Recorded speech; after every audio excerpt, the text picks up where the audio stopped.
Hello here, and welcome again to another edition of the Husker Online show. As if I was joking last week, this is like the longest weekend of the year, holiday. Now we got to get back to work, and it was a little bit harder to get back to work. As you see, I got a little sun at the pool this weekend. Oh boy, yeah. There's going to be all kinds of analogies from the 4th of July. The daiquiris were flowing. Daiquiris. Tell me you weren't drinking daiquiris right now, Sean. One of our friends, the party we were at, though, with the taco truck, by the way. Okay. They were firing off Kentucky Roman candles. Okay. And imagine like a Roman candle that shoots artillery shells. Basically like a gun. They're just shooting guns. there was like a 5th grade baseball team firing Kentucky Roman candles off. So I survived. There was one, I was just talking to a guy, and all of a sudden, they went right by my head, but we almost lost him. Yeah. we made it through another 4th of July. I'm frankly glad it's over. I mean, that's where I stand. And the fireworks on the 4th of July were late because everyone had to wait for that rain. Yeah. And if you've got $1,000 of fireworks in your garage, you can't just let them sit around. Well, yeah, because they're illegal on the 5th. Yeah. So basically, you have to get them off, or we'll see. Risk getting a fine. We'll see what's in. They'll see. Yeah, what the 5th I mean, and I 6th say look that. like. Most people don't 5th. Really care about. I was laws. driving into the show by Scott Middle School by my house, and there were kids lighting off fireworks around noon in front of Scott Middle School today. So I think we're gonna get a few more days of this. The show goes on. But guys, still some fireworks with Nebraska football. Oh, there it was. It is segue, baby. I love it. Dead period right now in recruiting, meaning you can't have any on-campus visitors. The coaches can't go on the road. The coaches are on vacation, running a couple of the guys around town, and they get time off. They're away from the facility, shut down for the next couple of weeks. The team, as you know, doesn't report till July 30th. And the coaches will come in earlier during that week. There's a staff retreat. There's Big Ten media days going on that week. But in the meantime, there were 2 more commits since our last show. Carlon Jones on the defensive line. I know we talked about it simple on Friday on HuskerOnline headlines, but then really the surprise was Ja'Cory Barney, the wide receiver out of Miami. He committed to Nebraska to give them their 4th wide receiver of the class.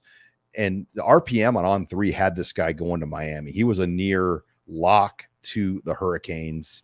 As you can see, 79.8%. And then it did flip up to 19.4. Brian Munson, by the way, put his pick in for Nebraska like at the last second. So it was pretty much a 98%. Well, Ja'Cory Barney let nobody know his plans. And that was his quote. Not even coaches. There was some chatter that it looked promising. I had a couple people tell me that, but I didn't believe it. I was like, God, it just didn't seem plausible because our friends in Miami, Gary Furman at Kane Sport, they all thought he was going to Miami. Yeah, and here he is. Garrett McGuire reels in one from Miami. Garrett McGuire has put together a good receiver class. Well, and Phil Simpson, the analyst on staff, was the former head coach of Homestead in Miami. So he has connections down there. And then Evan Cooper's from Miami. So they've got a good So it's not nucleus. all Garrett McGuire. I do think, though, people, when you talk about Miami and Nebraska, you're a little scarred because they tried to recruit a bunch of Miami guys under Scott Frost during the COVID year. During COVID. And a lot of those kids didn't make it in Lincoln during 2020. They were gone. They were wandering around downtown. It's a massive adjustment, like in normal life, and then you throw in all the COVID stuff. Like that had been pretty miserable for those guys. Well, it was miserable for everybody, but I mean, downtown, half a country away. I mean, going to Hy-Vee with one-way aisles, that wasn't. That was great. I worked downtown during that, and I would see Nebraska football players just sort of wandering around. I mean, there was nothing down there. No, it was weird. I'll tell you one thing. It was one of the weirdest periods of my life working downtown during COVID. It was there's nobody around. The weirdest period was walking to the stadium for the games. My whole life I've been walking to games at Memorial Stadium. You see the build up, you see the crowd. Yeah, nothing. It's like going down there right now. I mean, it was like Wednesday afternoon. It was like tumbleweeds blowing around. It's like, hey, Nebraska's playing Minnesota today, and you would have no idea. I thought if it wasn't written on a schedule. When we got to the Purdue game, I half thought did they call this off? Like there was I didn't see anybody. Is this a road game in West Lafayette? Yeah, in West Lafayette. I didn't. We get there early. Me and Parker Gabriel and I got there early. and probably a little too early. But when we got there, I swear to God, I thought, I don't even know. Are they going to do this today? Maybe something happened. That was There's the hardest nobody there. part about COVID was like, you're so used to getting to the stadium early and you didn't need to. No. Like you could show up like 15 minutes before kickoff and just walk right in. You didn't have to go on the sidelines Yeah. for recruits. Yep. You couldn't go on the sidelines. You couldn't do anything. And then you just got a poor box lunch at all these venues. And I mean, you're not in a real hurry to. No, remember the Northwestern lunch? Oh, I What the do. hell was that? Sipple, by the like way, can I tell nuts. this? I'm going to tell this Yeah, go story. ahead. He got, so it said in the notes, when Oh, you're at God. your seat, you could have your mask down. Yeah. You know, and Sipple had his mask down, and I was some eating. young kid got on. He got Jump me. jumped. He got yelled at in the Northwestern press box. I mean, and it was a little tense. There was a friend of ours, on the other hand, that was up there with no mask. He was a part of the Remember that? officiating Yeah. crew. He will not mention any names, but it was very odd. I mean, that was like ground zero of COVID. It was ground freaking zero. Yeah. Yeah, it was. Like it was winter of 2020. Right? Yeah. Yeah, I mean, we were walking in Chicago, and it was like you wear your mask on the outside, not in. I mean, if you're walking the street, Oh, it was. Yeah. I had mine down in Evanston, and you noticed it. Like, Sipple, there's people pointing at you. I just, look at that dummy from Nebraska walking around. Look at this super spreader. oh, But come on. back on track here. Even though I think some people enjoy us getting off track, but Super spreader. There's a word from the past. so 2 commits, and Brian Munson did a big board on our site. Okay. You know, and they're not done, but they're kind of getting very close to being done. And, you know, that's one of the challenges now. Can they keep all 23 guys committed? You start to look at what else is out there. You know, wide receiver, Gatlin Bear still remains out there. And he's really not a 2024 because he won't be at college till 2026. He's going to go on a 2-year Mormon mission. So that's a name to watch. I think offensive line, though, particularly on the tackle spot, those are the ones to watch. Grant Bricks from Logan, Iowa. Oh, yeah. No official time when he'll announce, but Nebraska in a great spot with him. Oklahoma's in there, maybe K-State. And Aren't they in then a great spot with him? I when you say do, that? because of Daniel Kalen and Carter Nelson. I think those guys communicate with Grant, and Nebraska's got a lot going there. Then the one that really has my attention now is Preston Taumoa from Hawaii, #1 player in Hawaii, visited Lincoln, and it was a quiet under the radar trip, but it was an official visit in June. And he is reportedly Nebraska is one of his 2 finalists. So there's 2 4-star offensive linemen, Grant Bricks, Preston Taumoa. Those are names to watch. You've got the pair of players from Utah as well here. So Raiola's got some work, Coach Donovan Raiola. And, you know, there's some big names on that offensive line he could close out with. It would be good. It would be good to see a tackle. Mm-hmm. A tackle. Did you put tackle as like the clear #1 priority remaining? I mean, And like edge still? rush. Yeah. I mean, they don't have anybody on the edge committed right now. Right. Joseph Anderson just committed to Iowa. Jacob Smith is considered a heavy favorite to go to Michigan. And then there's some other names out there like Jay Sean Ross, you know, and some other bigger names out there. Then, you know, linebacker, they've got to keep McGahee committed. But then, you know, is there another linebacker? I think 1 or 2 O linemen and 1 or 2 edge type guys. And this is going to be over 25 people. I think we know that now, which is hard to believe that they could have over 25 high school freshmen in one recruiting class. That is amazing. Would you consider any of those defensive backs they've taken as future linebackers? The one that I've been told is Gradney. Okay. Like his body is already developed. He's got the chest that he can move up. Braylon Prude's the sexy pick at 6'5", 190, but I've been told he's just a DB right now, a safety. Guthrie's another one that you just look at. You think, oh, he could be a linebacker, but they like him as that bigger in the box safety. Yeah, the one thing I think that's informative in this discussion is we got to kind of get away from, as a media corps and a fan base, from getting too locked into positions.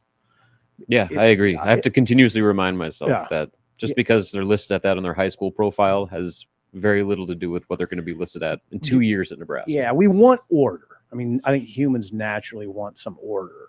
So you want that, but you can't. The way they're doing this now, for instance, like Sherman, MJ Sherman, he's going to line up on the line of scrimmage sometimes. He's a linebacker. He's an edge rusher. He's an edge rusher. They got to move him around, though. I mean, that's just one example. And they're going to move they're going to move guys in the secondary from corner to safety to rover to, nickel. Jack. All that stuff. So I have to continually remind myself, don't try to lock guys into certain spots. Sometimes it's not gonna be so clear. Jack is kind of the hybrid linebacker. What's the hybrid DB? Is that the Joker or the money? I'm not going to pretend to know that, but it's that That was a rover. Rover. I think that's the Rover. that's I was the trying to Rover. already give it a nickname. Yeah, it's rover. Just go with rover. The peso. Peso. That thing, people got so into that back then. Yeah. The peso. Eric Haig was the all-time greatest peso. Asking Carl Pelini about the peso. We don't have peso. Okay, thanks, Carl. It was a nickel defense, and it kept Eric Haig on the field. He could play linebacker. He could play safety, corner. I mean, it was just Peso wasn't as effective in the Big Ten, however. No, It was not. Well, they didn't have Eric Haig and Dejon Gomes in the Big Ten. Well, they weren't playing 5 and 6 DBs back. They weren't playing Kansas and Missouri Right. air raid offense. It didn't work against Russell Wilson and Madison. But all right, when we come back, the Phil Steele magazine is out, by the way. Picked one up on the way from the show. Sipple got his this weekend. $20 for this bad boy, but it's thick. And I'm going to give you my inside. Sipple and I and Robin are going to talk about what Phil Steele thinks of Nebraska and the Big Ten next. You're listening here to the Husker Online Show. And we're back here on the Husker Online Show. Sean Callahan, Steve Sipple, Robin Washett, as we're going to talk Phil Steele here and kind of what he had for Nebraska. But before I get to that, I do want to talk about the latest industry team rankings on 3. You look at the list and where Nebraska falls and kind of looking at the rest of the Big Ten, Nebraska coming in at number 19. And the industry ranking is all of the rankings combined into one poll. So the Rivals, the ESPN, the 24/7, the On3 into one. And what I like about the On3 rankings is that they equate quantity and quality. And, back in the day, if you got 20 commits before somebody else did and you had 12 and we had 20, you were automatically going to be higher in the rankings because of the quantity. Okay. The On3 poll equates quantity and quality. Okay. So like Georgia, or here's an example. Alabama has 10 commits, right? Yeah. Still ranked 4th. In our old system, Alabama would be penalized for only being at 10. Okay. But in this formula, it's a quantity quality based on a 13 commit average, and Alabama's 4. Yeah, Alabama's 4 because they have 2 5-stars and 6 4-stars. Right. So 8 of their 10 guys are either 5 stars or 4 stars. Hello. Pretty good. This is a much more accurate slope. Like Texas has 12 commits, but they're still 16th. Like Nebraska can recruit well here, but they're not going to typically outrank Texas in recruiting for a lot of reasons. And that this is where Texas still shown love in a poll with only 12 commits when Nebraska has 23. So I do like that about the On3 poll because you can get a little, there's one poll out there that has Nebraska. I saw 7th or 8th or 9th in the recruiting. And that's just not really an accurate long-term view. That's pure volume. Yeah, that's a volume poll where I think you can almost mislead people because Nebraska's not going to have a top 10 class. Like they have a pretty good chance to be in the 15 to 25 range, but I just don't, with the number of 4-stars committed, I don't think they're not going to have enough to be a true top 10 class. Yeah, it's pretty standard right now. It's always, a lot of times it's the same people.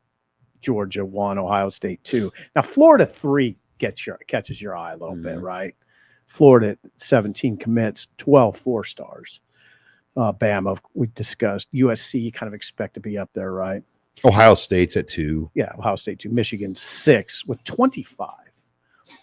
Michigan has 25, 15 4-stars. So there you go. But that's a good place for Nebraska to be. Another surprise is Stanford at 20. It shocks me. They have 27 commits, which leads the country. Nebraska for Power 5 is 4th in overall commits. So it's Stanford 27, Michigan 25, Minnesota has 24, and then Nebraska and Georgia have 23. Yeah, and we've learned that the recruiting rankings don't necessarily portend success. However, you'd rather be 19 than, 47th, you know, especially in a poll that is, I think, a lot more representative of what a class actually is and how strong the class is. Not just numbers, not just how many 5-star you get, but the combination of both. I think it's probably the best representation of where Nebraska stacks up nationally. And right now, they're in a pretty good spot. And they haven't been in this good a spot in June, July in a long time. Right.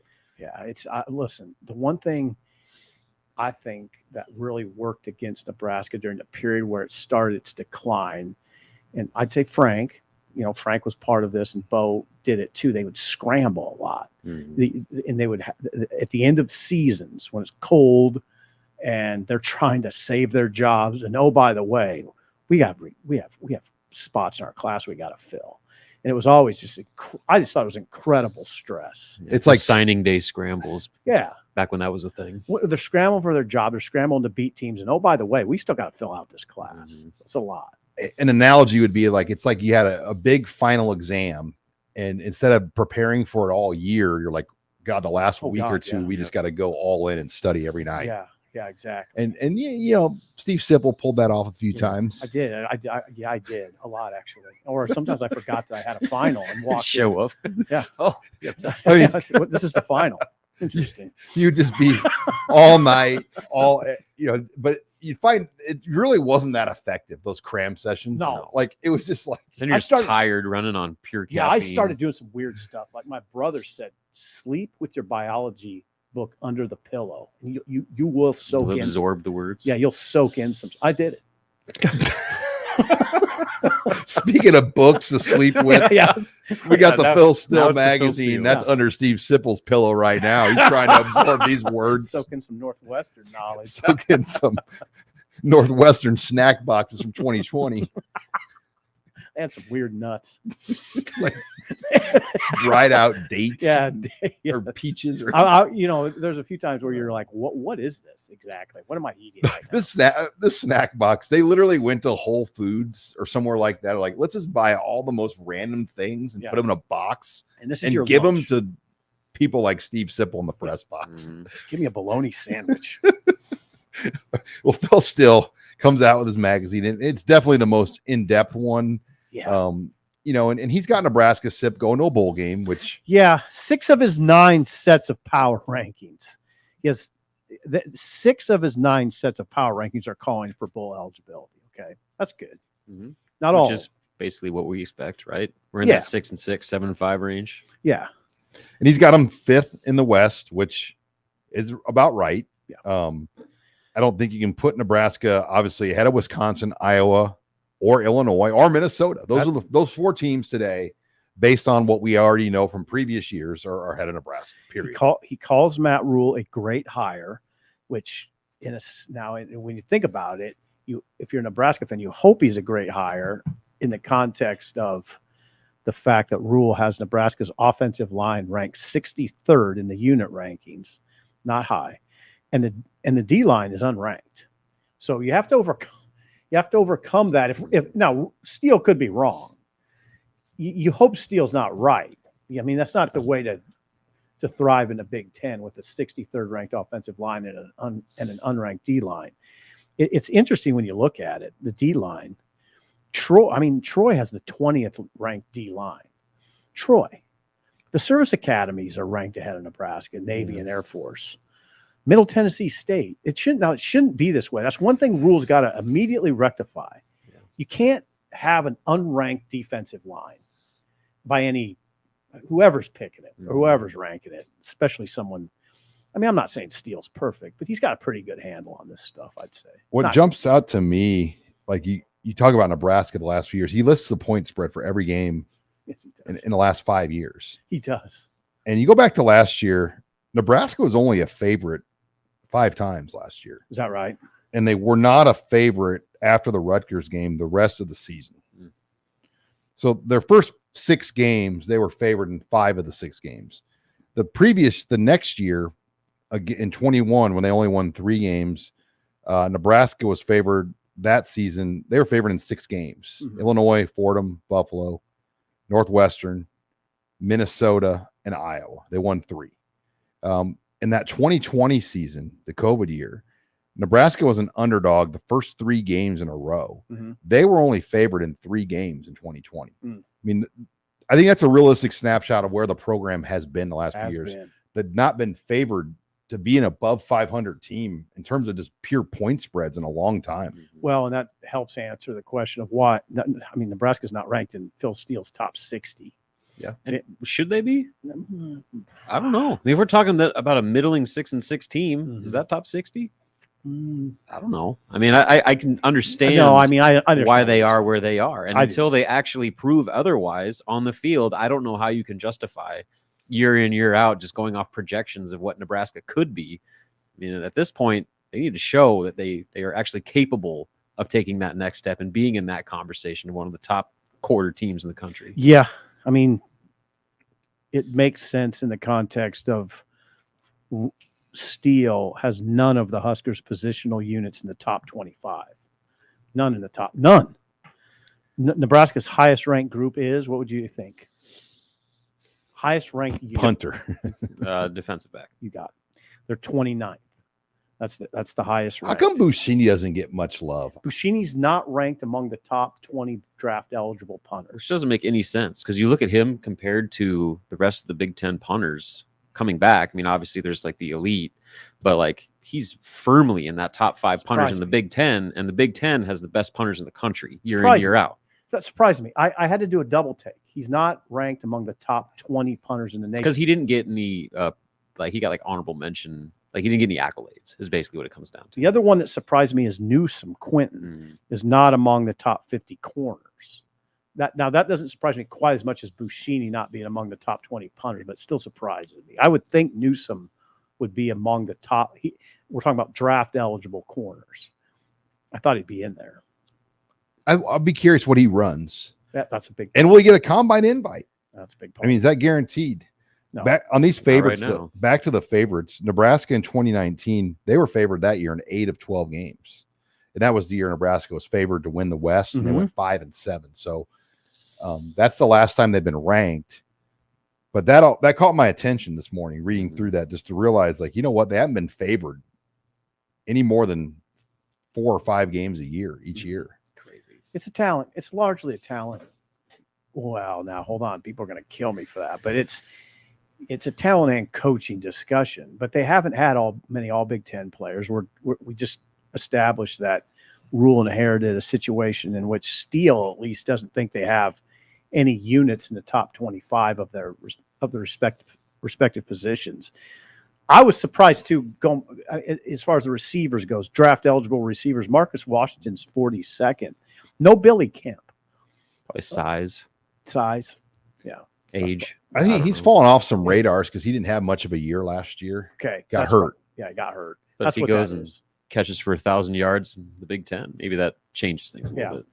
All right. Surprised though to see that. All right, when we come back, Robin did a great breakdown. 5 freshmen who might play early. Oh yeah. We're going to go over that next. You're listening here to the Husker Online Show. And we're back here on the Husker Online Show, having an in-depth fall camp positional preview discussion off the air here, as you caught the back end of Steve Sipple there.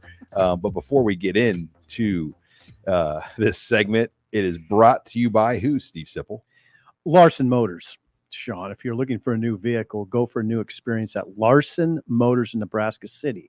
Larson Motors is one of the Midwest's only dealerships with all the major brands in one location.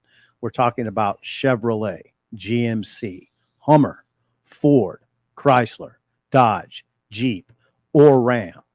So start your new experience today at LarsonMotorGroup.com or at Larson Motors in Nebraska City. Larson Motors, real people, real deals. All right. Thank you again to Larson Motors. Yeah, thanks. Steve Sipple, as he's waiting that Rubicon Jeep. I'm not having a midlife crisis, so I really take offense to that. You can haul your boat with it. Your 4-wheeler, your motorcycle. Competition speedboat. Talked off the boat. I saw a boat. We were driving the other day. I'm like, I'm going to take a picture of this and send it to you and see, hey, there's a boat on 27th and Cornhusker for sale.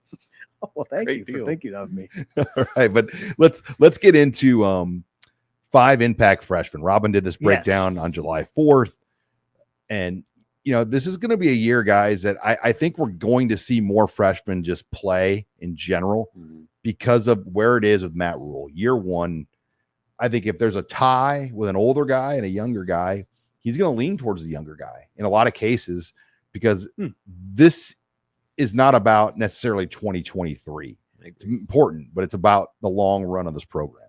Yeah. So the 5 that made the list in no order were Tristan Alvano at kicker, Malachi Coleman and Jaden Doss at wide receiver, Cameron Lenhart and Princewell Uman Mielen on the edge defensive line. I said that pretty well. Yeah, I actually looked it up. You and did? Figured out. Yeah. You looked it up. There was a video of him, like some guy asked him to pronounce his name. Uman Mielen. Uman Mielen. Okay. Like we got, by the way, somebody hammered us in the comments last show. Really? For not being professionals and not having the pronunciation of that name down. Well, Princewell Uman Mielen. That's legit. No, and especially for you as a radio person. Yeah. Hey, Chris Fowler could not say Ndamukong Suh's name Mr. right. Sue. Like in the 2009 Missouri game on that Thursday night in Columbia. He could not get the name right the whole broadcast, and he was like, Ndamukong. And it was like just My stance has been I'm a writer. I got to spell them right. Exactly. I guess now that we do more. All right. So what about you guys? What do you guys think of that 5? I like it. I like it a lot. Alvano makes a lot of sense. He hit 4 40-yard plus field goals in the Class A state championship game. That's pretty good. Would you say that Alvano is the far and away most likely candidate to be a day one starter out of that freshman class? Princewell's going to play a lot, I think. But is he going to be a starter, a day one starter? He started the spring game, but so I'm trying to be respectful to Timmy Bleekrode right now. I think Bleekrode would say, well, why are we handing jobs to Alvano here? So I was the guy last year. Alvano made more field goals in the state title game in Memorial Stadium than Bleekrode made in Memorial Stadium all year. Apologies, Timmy. I'm just going off of facts. Facts. No, you're right. No, that might be. It's a good question, at least for sure. Well, for one, I just don't know if there's that many that are even in that conversation, and so you're talking about maybe 3 or 4 guys that even have the possibility of being a day one starter. Yeah. And of that group, I think Alvano is the clear favorite. Yeah. Sincere Seifiala, we didn't have on this list, but he easily could have been on this list too, because I do think he could play. Oh, I know it was tough. Eric Fields, we left off too. Yeah, I like the list. Coleman's intriguing to me because of his size. You could pick any one of those receivers, to be honest. I think Coleman, like you said, his size, I think he's built to be an impact guy. Same thing with Doss and his versatility. But there's a handful of those freshmen. That window is wide open. After about the top 3 or 4 in that receiver room, I think you picked the right 2, though. Yeah. Doss catch and run potential is really strong. And the fact that he has backfield experience, they can move him around. Good backfield experience. He's been a kick returner too. He ran for 922 yards as a senior. Doss catch and run. Coleman, man, you guys saw not this summer camp round, but last year's summer camp round when we went over there 7-on-7, 7-on-7, and you were just eyeball players. Wow. Then you see Malachi Coleman. And you're like, whoa, no, wait, he looks different. Yeah, he looks different. And that's why he's on the list largely. Then Lenhart those rooms were obvious based on what they did this spring. And Princewell. Mm-hmm. Yeah. Lenhart's not your typical true freshman. Number 1, he's an early enrollee, but number 2, he came from IMG Academy. And you're just going to be developed better there because of what you go against every day. That's almost like a prep school more than a high school as far as the level of player that's there. Everybody that's going there is essentially going to be a Division I player. Yeah, those guys. You'd like to. It's kind of provocative to say they could start. One of them could start. The provocative part sort of dies down when you think about the Big Ten and what you're asking a true freshman to do. It's usually not a good thing if you're throwing a true freshman to the Wolves. Yeah, there's not too many guys where you're thinking over the years. Okay, he had 9 sacks as a true freshman. Who's that? Who is that? I don't know. Like Barry Turner, Nebraska. No. Barry Turner was an example of a true freshman edge rusher. What conference was that? Nope. In the Big 12. Back when the Big 12 was a good league. The Big 12 tackles aren't like Big 10 tackles, Sean. The Big 12, though, in that era was better than the Big 10. Now? No, at the time. at the time, the Big 12 in 05 was better than like they were. I'll give you that. They were a premier. They were the Premier League. This is a different world than the Big No, 12 I don't in terms disagree. of line play. But Barry Turner led the nation in like freshman sacks in 05. I remember that. So you're talking about almost 20 years since Nebraska's got a guy like that. No, you're right. Though Turner was good. Turner was odd because he was really good as a freshman. Tailed off dramatically. It's like he got heavier almost and lost a step. And then he got kind of good again as a senior. Yeah. Right. Yeah. So with this, we got these 5, but on Thursday we're running a deal where it's going through every freshman and predicting what their role is going to be this season. And probably like 80 to 85% of them are all, I expect them to play, but it's going to be within that 4-game red shirt. And I think a lot of that is going to be, they want to get as many young guys legitimate game snap experience as they can to help build that foundation. Because like you guys mentioned, this isn't necessarily all about 2023. It's about the long game. It's how Matt Rule's done it at every stop that he's been. And so they brought in a big class. They're going to try to get as many of those guys experience to help build that foundation to where next year you're not throwing in new guys. You have guys that have been under the lights and been in that setting, in that environment.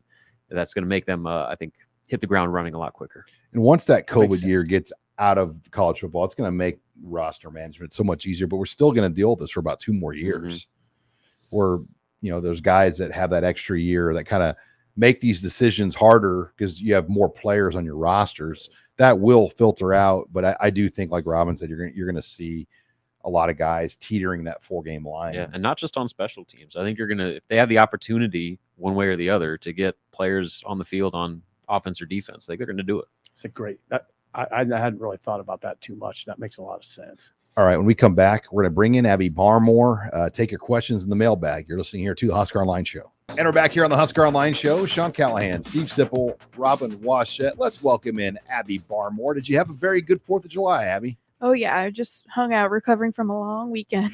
Nice. Well, good to have you back in on the mailbag. Where are you starting us off at? Okay. Where do you predict Nebraska will land in the Big Ten preseason riders poll in the Big Ten West standings? Well, they don't really do one anymore. Are we going to go off that Cleveland plain dealer one? That's like the only one that is That's the big one. Yeah, that's the Cleveland unofficial. Cleveland.com. Have you voted in that before? I have, and I've also skipped it, and they might have taken me off the list. But anyway, they still do that, and it's pretty big. That's as official as it gets. Where will Nebraska be in that? 5th in the division. If they do the divisions, I don't know. Couldn't you see them ahead of Minnesota? No.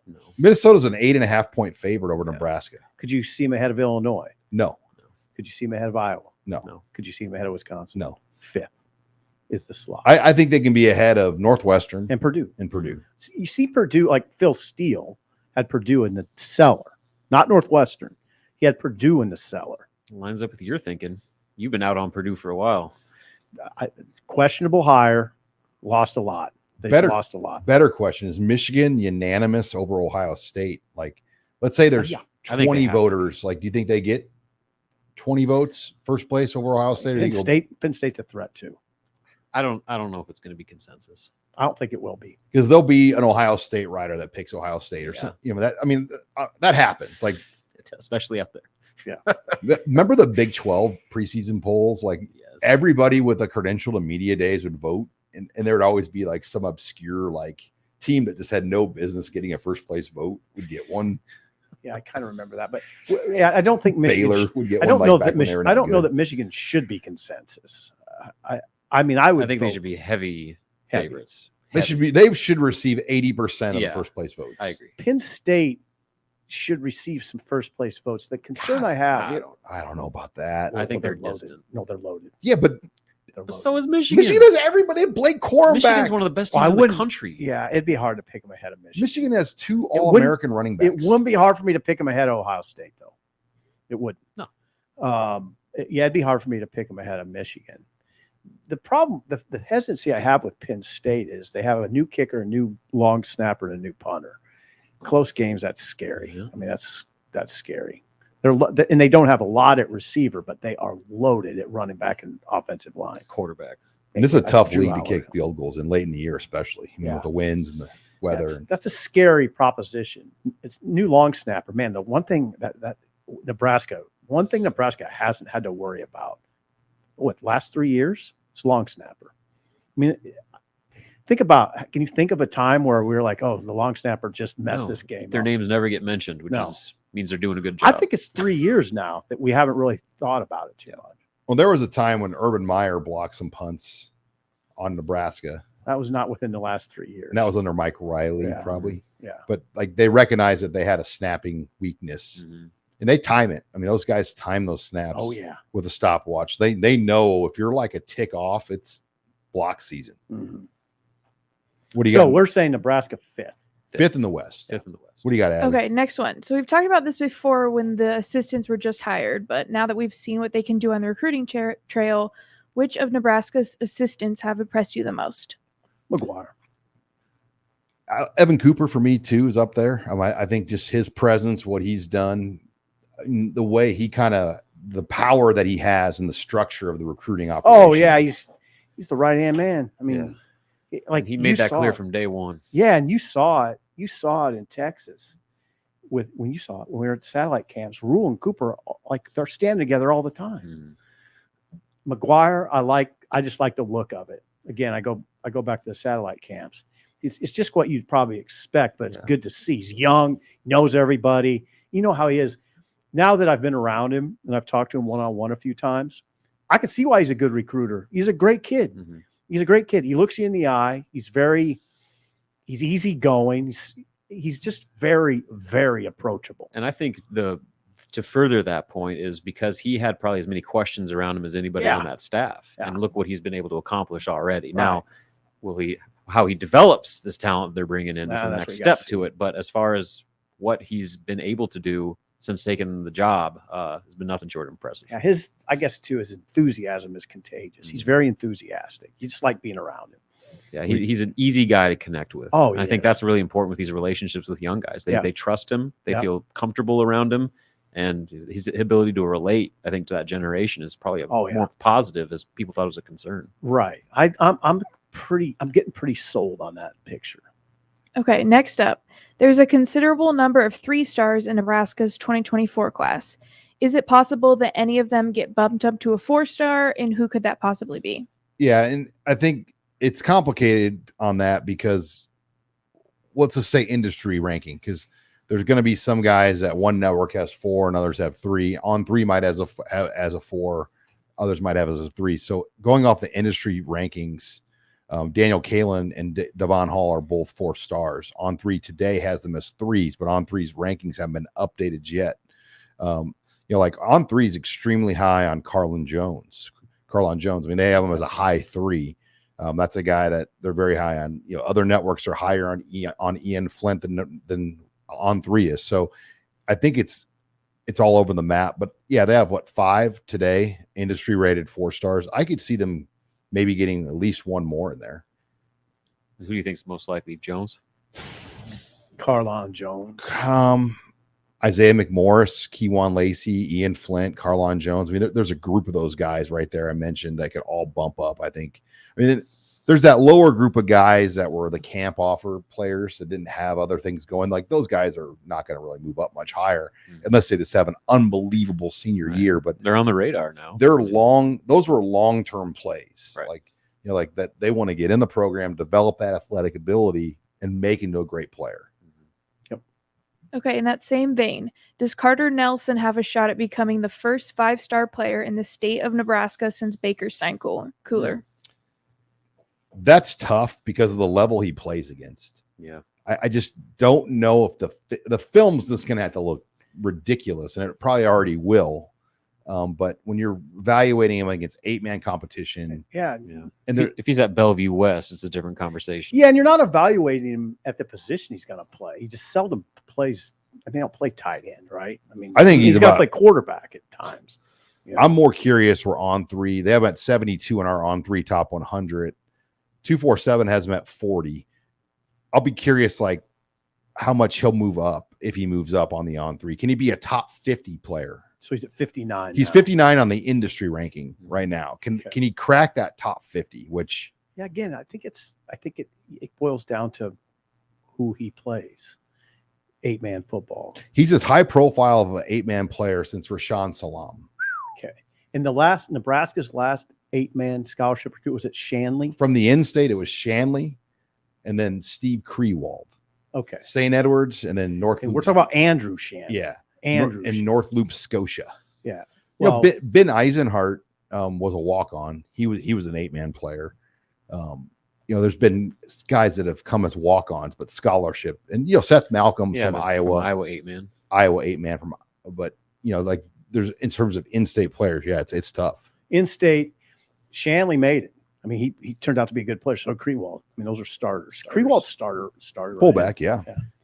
Didn't he have that? He helped Nebraska cover the spread against Oklahoma. The only fullback carry in the Bill Callahan era was in the 04 like Oklahoma a 45-yard romp with like minutes to go in the third or fourth quarter. OU was up 31-0, and it was a 30-point spread. And so Callahan calls a fullback trap to Krewald.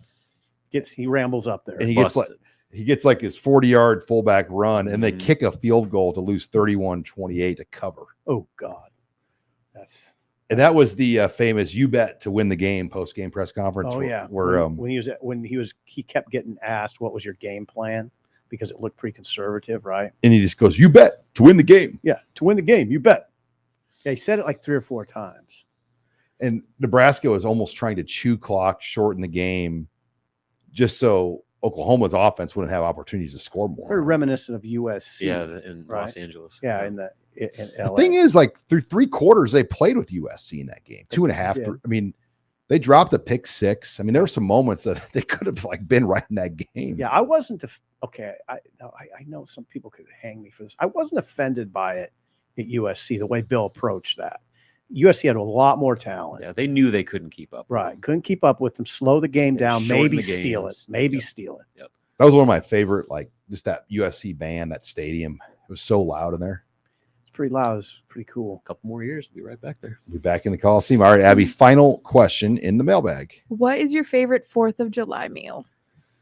Oh, I like this summer salad Lori makes. It's incredible. I've been still eating it today. It's some kind of like I don't know. I don't even know what I'm eating. There's a lot of tomatoes in there. Plate. There's a lot of noodles. And there's some cheeses. It's like a macaroni salad type thing, or maybe kind of. I know what you're talking about. It's light. Yeah, and it's beautiful. A lot of tomatoes. I know what you're talking about. So we were all over the map this weekend on our food. Like my buddy Jeff had the taco truck at his house. At his house. Yeah, they paid for the taco. Well, everyone chipped in. Different kind of world than in Northland. And we had the taco truck. I go to taco trucks in Northland, but they're not in my driveway. And then you don't want them. Firethorn at the pool on the 4th always does like a ballpark buffet, essentially. They do. Everything's out. You just you can get. How was it? I mean, you got to watch it because you could go overboard quickly. I mean, there's no stopping you from taking a hot dog, a hamburger, and a pulled pork sandwich on the same plate. Okay, that'd be trouble. Yeah. And there's people that do it. So this year, my neighborhood blocks off a street. Okay. And there's a little street party, whatever.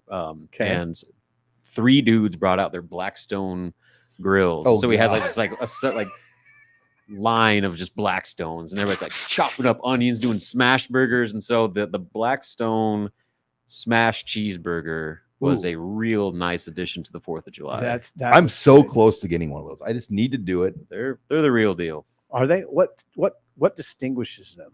Just like a flat top grill that you can control the heat a little bit better, and you can chop stuff up on it. Okay. I don't know. I'll probably not get one, but I have enough people around me that have them that I can enjoy them. Okay. Sean, you should get But burgers on a Blackstone. Sounds good. And then we had as Matt Rule would say. We had a tri-tip steak from Costco. My buddy Mitch made it on his smoker. Publisher. Yeah, hey, publisher. Okay, this is like a 3.5-4 pound steak that was like $30. Like your meal at Wingstop or Buffalo Wings and Rings was probably more than what this whole tri-tip. Don't take offense. But it was legit. Abby, what's yours? I don't know. I'm a big fan of hot dogs, pulled pork, but watermelon, corn on the cob. Oh yeah, can't that's go wrong where with it's water. at. Especially on a day That's the like best. God, that this does year. sound good. Yeah. There's 1,000 degrees outside. Mhm. Watermelon was going down nice. Yeah. Bonus question: if you were in an eating competition, Mm. what food would you have the best chance to hang in the competition? Pasta. I could eat a lot of pasta. Let me think about it. You go I ahead. would say wings or shrimp. shrimp. Just shrimp goes down easy. You don't have to chew it. Did you know Yeah. St. Elmo's had like that? Joey Chestnut Oh, yeah. won the. You had to use the sauce, right? Yeah, he ate like 20 pounds of St. Elmo's shrimp and Wait sauce. a second. Chestnut does more than hot dogs. Oh, Oh yeah, he's a professional eater. He's Eat got all a sorts big of old stuff. jaw. He's got a big mouth. Like if you just look at physically, his jaw is a Mhm. bit, and he's got a big jaw. There's a documentary on Kobayashi. Remember him? Yeah. Like how he trained for that. So he's like jacked, like 6-pack abs, but like he would train to where he would eat so much just to like expand his stomach so that it could fit more food. And it was like a scientific regimen that he would do to prepare his intestines to be able to handle 65 hot dogs or whatever it may be. Seems very normal. Yeah, I mean, I can't imagine there's any I know a lot long-term of people like that. consequences with that. I mean, he's a millionaire on it, Yeah. Yeah. I mean, but you can't eat. Like, there's a reason why the guy from is it the diners driving guy? Like, he stopped eating at the places. Yeah. Or no, Man vs. Food. Man Man vs. versus Food. food. Oh, Man Like, vs. Food. Man had to vs. cut Food. back? Like, he used to eat 'Cause he was dying. He was killing himself. like, and then it just became like other people ate, and he was like the host of it. Like, Yeah. it's like He'd bring had to in cut guests to eat the food. He had to cut back. Yeah. Yeah. You wonder about His that. cholesterol just had to have been Oh, God. outrageous. well, what were you gonna eat now, Sip? What do you? Oh, I hot dog. I mean, I like the hot dog. You idea. dip him in water. Yeah. Just whip them down. Not wings. That's disgusting. I would pick wings. That's Would what you? I would pick. I just Yeah. don't know how fast I could go on that. Yeah. You know? I can just shovel pasta in my mouth, so I'll do that. Not a lot of room. Yeah. What do you mean not a lot of room? I mean, You pay pasta for would it fill you later. up quick. Yeah, well, Pasta but, will but fill you up initially it takes a while. So that's Yeah. why I say, like, if I'm Ooh, just, that's like, trouble. if I'm doing it for like a minute straight, I can just gorge myself on pasta, then deal with the consequences later. Yeah, Chestnut went 62 hot dogs in 10 minutes. I think that's what it is. 62 hot dogs. I think that's what he definitely went 62. I'm not sure exactly. And there was a what the rain time- delay too. There's a game we used to play where we watch a baseball game and you'd have a beer and a hot dog every inning. So the top and bottom half. You did not. Yeah, I tried it. And It's it like was- playing Century Club. It's fun at first, because like the hot dogs taste good, the beers go down easy. But about like the middle of the seventh, you're Yeah. really hating your life. Oh, So like, I'm just imagining like 7 hot dogs, how I felt. I mean, Oh. granted, there's 7 beers mixed in there as well, but 62, just I can't even comprehend what that would do to your like body. Century Club, that drinking game. It was like 100 shots of beer in 100 minutes. oh, boy. Way harder than it sounds. We had a CD that would play like a minute of soundtrack, and then the guy would go, drink, drink, drink, drink. and then you would skip to a new song. Yeah. This has been very Your daughter revealing. might watch this College- show college someday. was fun. All This is right. very revealing On about that Rob. note, we're going to talk some basketball. You're listening here to the Husker Online Show. Final segment here of the Husker Online Show. Sean Callahan, Steve Sipple, Robin Washut, talking some Nebraska basketball. We didn't get Rob on last week, so lots to catch up on, Rob, and just with the numbers, because there still are available spots that Fred Hoiberg has for this upcoming season. What are your expectations, thoughts on where those numbers are at right now? Yeah, 2 open spots right now, and they are still actively recruiting through the portal. Right now, you're mostly looking at late available grad transfers that are going to be immediately eligible, just because the rest of the transfer market, as far as impact guys, is relatively picked over. But not much movement on that at this point. There was a couple West Virginia guys that popped on the radar.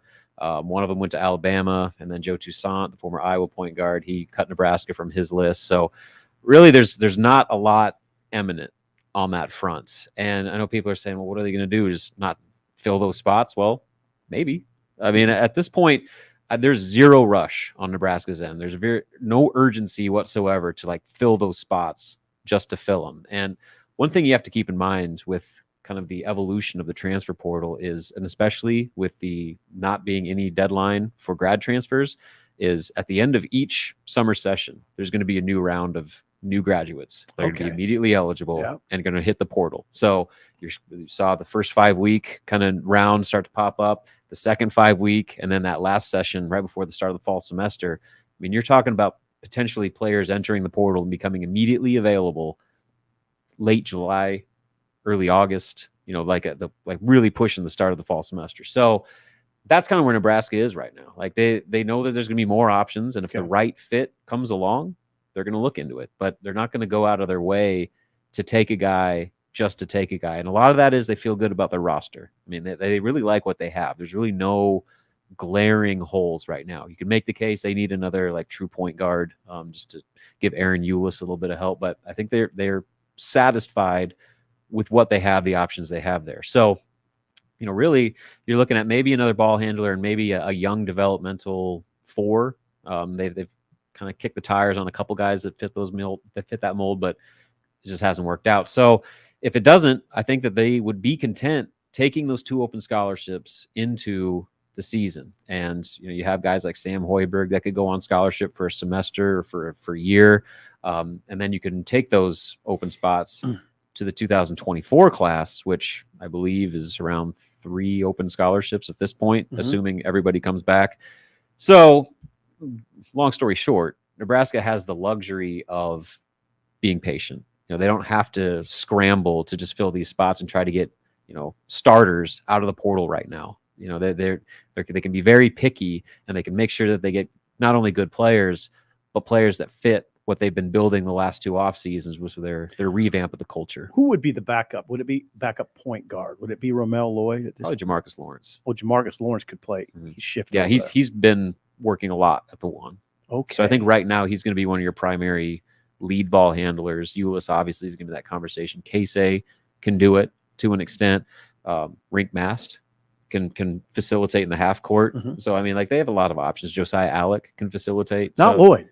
Lloyd's in that conversation. But right now, I still think he's kind of towards the back end. Okay. Now he could easily prove me wrong, but I just, from what I've heard, I think he's got some work to do still. Robin, what is the summer recruiting period for basketball? Because they're back in it again. I saw AAU tournaments kind of got going this last weekend. Yeah, 3 live periods in July, followed by Peach Jam at the end of the month. That's the big one. And that's the Nike EYBL. So like local players from Nebraska would be on the MoCan team probably if there's anybody on the EYBL. Right. And that's the Kansas City team. Right. Yeah, where Derek Walker played and all that. So anyway, there's the live period, I believe, is this coming weekend. I have to look at the schedule again, but there's 3 of them in the month of July, with the big one being that end of July. And so that is the point. So this month is for the 2024 class. You want to jump ahead. You're looking at getting last in-person evaluations, and then that's when lists start getting trimmed, is shortly after Peach Jam and that end of the month, the final live period.